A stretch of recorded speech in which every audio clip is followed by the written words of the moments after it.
صباح الفل وصباح صنع في مصر. احنا لسه مكملين شويه في القطاع الغذائي، مش احنا عارفين ده من القطاعات القويه في مصر. النهارده برضو هنتكلم على حته كده احنا متطورين فيها، وشركه برضو عملت اثر كان مختلف عن بقيه الشركات اللي بتشتغل في القطاع ده.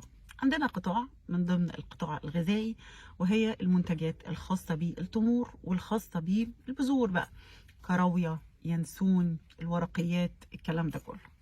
طيب مصر بتزرع، بنطلع في الدول العربية، احنا من الدول اللي بتطلع أعلى إنتاجا في المحصول بتاع البلح.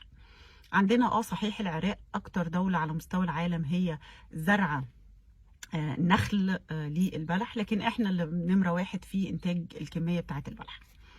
بس للأسف احنا ما كناش واخدين مركز حلو في التصدير.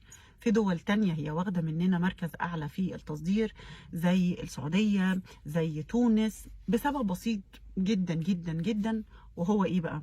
وهو ان بعض أنواع البلح هي موجودة مش موجودة في مصر، واللي عليها طلب موجود فين؟ موجود في السوق العالمي.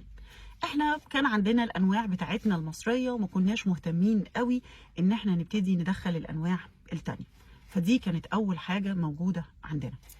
تاني حاجه الماركتينج بقى، والباكجينج والبرودكت بتاعك الحلو، المنتج اللي فعلا حلو، الكواليتي بتاعته حلو، اللي تعرف تعمل له بوزيشن حلو.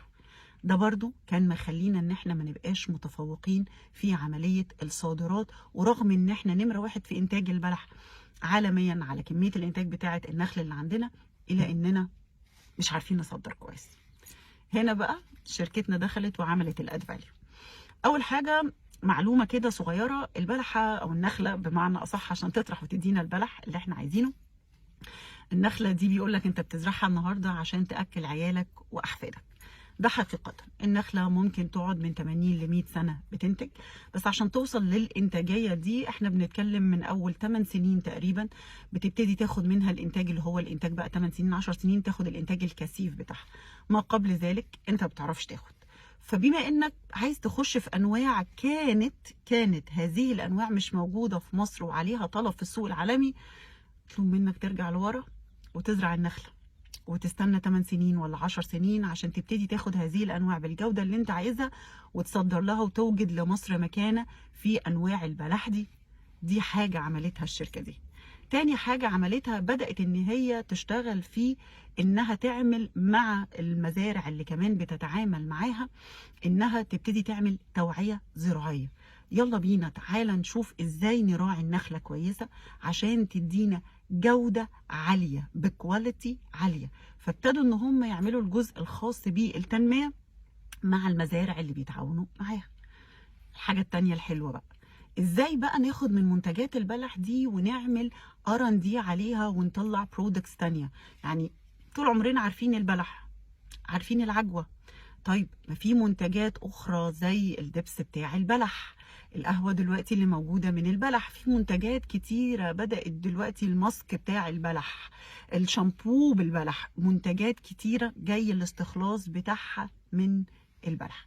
ده اللي بدات الشركه برضو تعمله، وتخش في الجزء بتاع الR&D وتشوف ايه اللي انا ممكن اقدمه كبرودكتس. البرودكت دوا ان هو يبتدي يبقى متواجد في المواد الغذائيه غير الشكل التقليدي بتاع البلح وبتاع العجوه. اشتغلت على كل التشين، اشتغلت ان احنا نوجد في مصر انواع بلح ما كانتش موجوده بكثره عشان تقدر تصدرها. المزارع الاخرى اللي هي لا تمتلكها بدات تشتغل على توعيه زراعيه. ابتدت كمان ان هي تشتغل في الحته بتاعه الR&D وتقدم برودكت حلو، لحد ما وصلت ان بقى البراند بتاعها بتاع البلح هو بالظبط زي الشنطه لوي فيتون، بقى بره معروف، ده نمره واحد، ده الناس تجري عليه. تحيه لشركه اورينت للصناعات الغذائيه، تحيه لكل اللي بيعمل اثر، تحيه لكل اللي هو بيعمل قيمه مضافه في الصناعه بتاعته. صباح الفل وصباح صنع في مصر.